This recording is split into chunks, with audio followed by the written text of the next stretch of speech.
இன்றைக்கி மார்னிங் நான் ஏஞ்சிக்கும் போது டைம் பார்த்தீங்கன்னா 7:05. ஸோ நான் ஃப்ரெஷ்அப் ஆகிட்டு கிச்சனுக்குள்ளே போகும்போது 7:15. ஸோ அப்பயும் நான் மேனேஜ் பண்ணி என்னால் முடிஞ்ச லெவலுக்கு நான் நிறையவே குக் பண்ணியிருக்கேன்னு நினைக்கிறேன். எப்படி மார்னிங் எழுந்தோடனே ஃபாஸ்ட்டாக குக் பண்ணுறதுன்னு பார்க்கலாம். ஃபஸ்ட்டு தேவையான என்னெல்லாம் ஊற வைக்கணும் ஊற வச்சுட்டேன். பருப்பு, அதுக்கப்புறம் ரைஸ். ஸோ ஃபஸ்ட்டு பருப்பு வந்து வேக போட முடியாது, கொஞ்சம் நேரம் ஊறணும். ஸோ அதனால் பச்சை பயிர் வந்து குக் பண்ணிடலான்னு சொல்லிட்டு பச்சை பயிர் குக்கரில் மாற்றிட்டு கொஞ்சோண்டு கல் உப்பு, கொஞ்சோண்டு தண்ணி இந்த மாதிரி மிக்ஸ் பண்ணி விட்டால் அந்த கல் உப்பு கரைஞ்சிடும். அதுக்கப்புறமா நம்ம கரெக்டாக இது வந்து ஒரு 1 விசில் ப்ரெஷர் குக் பண்ணோன்னா ஒரு பொரியல் ரெடி. இது வந்து நல்லா குக் ஆகிடும். 2-3 விசில் வச்சுட்டோன்னா குழஞ்சி போயிடும். அதுக்கப்புறம் எக்கு வந்து நல்லா வாஷ் பண்ணிவிட்டு அதையும் வேக போட்டுட்டேன். ஸோ இப்போ 2 பொரியல் ரெடி.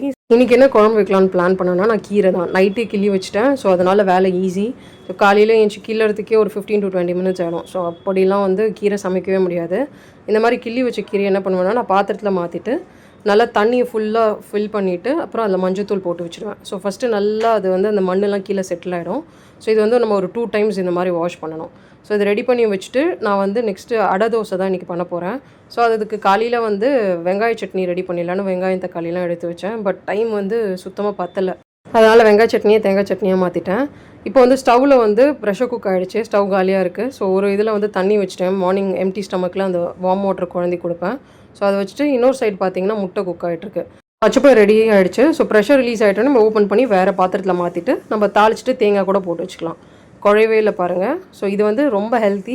ஸ்நாக்ஸாக கொடுக்கலாம், காலையில் ப்ரோட்டீனுக்கு இது கொடுக்கலாம், லஞ்ச் கூட வச்சுக்கலாம். ஸோ அந்த மாதிரி இப்போ வந்து ஒரு ஸ்டவ் காலியாக இருக்குது, தண்ணி சுட்டுருச்சு. ஸோ அதில் என்ன பண்ணேன்னா, நான் கொஞ்சம் பருப்பு பூண்டை போட்டு வேக வச்சுட்டேன். நெக்ஸ்ட்டு கீரை எல்லாத்தையும் வாஷ் பண்ணி க்ளீன் பண்ணி எடுத்து வச்சுருக்கேன். ஸோ இப்போ ஏன்னா பருப்பு குக் ஆகிட்டோன்னே இதை கட் பண்ணி நம்ம போட்டுடலாம். இப்போ ஸ்டவ்வில் பார்த்தீங்கன்னா முட்டை குக் ஆகிடுச்சு. ஸோ அதை எடுத்து வச்சுட்டு டக்குன்னு அதில் வந்து ரைஸ் குக் பண்ணிட்டேன். ஏன்னா ஸ்டவ் காலியாக போட வேணாம். அதே மாதிரி ஒரு பருப்பு வச்சோம்ல, அதுவும் ரெடி ஆகிடுச்சு.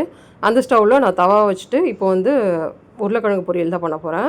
இது சிம்பிள் குயிக்காகவும் பண்ணிடலாம். ஜஸ்ட் உருளைக்கிழங்கு நல்லா சாப் பண்ணிவிட்டு பேனில் எண்ணெய் போட்டுட்டு கட் பண்ணி வச்சுருக்க உருளைக்கிழங்கு, கொஞ்சம் மஞ்சத்தூள், குழம்புத்தூள், தனியாத்தூள், அதுக்கப்புறமா சால்ட் சேர்த்துட்டு நல்லா மிக்ஸ் பண்ணிவிட்டு நான் நல்லா மூடி போட்டு குக் பண்ணுவேன். ஸோ அப்போ நல்லா உருளைக்கிழங்கு குக் ஆகிடும்.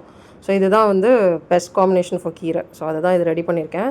அதே மாதிரி ரொம்ப சிம்பிளும் கூட. ஸோ இப்போ வந்து கீரைக்கு வந்து பருப்பு பூண்டும் வேக போட்டேன், அது ரெடி ஆகிடுச்சு. இந்த சாம்பார் வெங்காயம், தக்காளி, அதுக்கப்புறமா கீரை வந்து நல்லா சாப் பண்ணி சேர்த்துப்பேன். ஏன்னா நான் மற்ற வச்சு கடைக்கு போகிறதில்ல.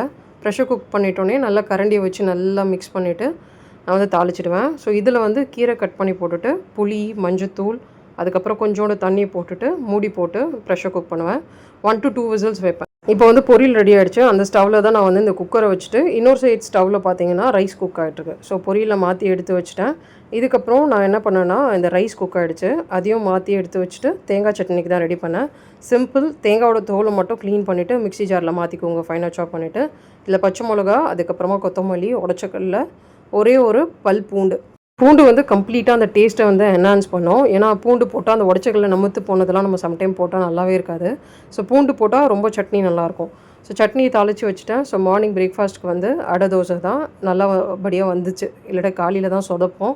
அன்றைக்கி அடை தோசை, முட்டை, கொஞ்சோண்டு பச்சை பயிறு, அப்புறம் வெள்ளரிக்காய் சட்னி. வந்து இது வந்து கொத்தமல்லி சட்னி, தேங்காய் சட்னியில் நம்ம கொத்தமல்லி சேர்த்துருக்கோம். கீரை வந்து நான் ஒரு விசில் ப்ரெஷர் குக் பண்ணியிருக்கேன். ஸோ இப்போ இது ப்ரெஷர் ரிலீஸ் ஆகிட்டோன்னே நல்லா நம்ம கடைஞ்சிட்டு கரண்டியை வச்சுட்டு இதில் நான் தாளித்து கொட்டிட்டு கொஞ்சோண்டு சுடு தண்ணி நல்லா கொதிக்க வச்சு சேர்த்துருக்கேன். ஏன்னா ரொம்ப திக்காக இருந்துச்சு. மோஸ்ட்டாக நம்ம குக்கரில் பண்ணுற டேஸ்ட் வந்து கொஞ்சம் கம்மியாக தான் இருக்கும். நார்மலாக நம்ம கீரை அப்படியே சேர்த்து வேக வச்சு கடையிறதோட கம்பேர் பண்ண போது. ஸோ லன்ச் வந்து கீரை நிறைய போட்டு சாதம் கட்டியிருக்கேன். லன்ச் வந்து கம்மியாக தான் கட்டியிருக்கேன். ஏன்னா 1 o'clock ஸ்கூல் விட்டுருவாங்க. ஸோ நான் ஸ்கூல்லேருந்து பிக்கப் பண்ணிவிட்டு வந்துட்டு மறுபடியும் லன்ச் கொடுக்கணும். அதனால் அவ்வளோதான். இப்படி தான் ஃபாஸ்ட்டாக குக் பண்ணுவேன். ஸோ இன்றைக்கி வந்து என்னோடய பேரண்ட்ஸ் வந்திருந்தாங்க, பார்த்தாலே தெரியும். ஸோ எப்போவுமே ஒரு லக்கேஜ் வீட்டுக்கு வரும் பொம்பளை போல் இருந்தால்.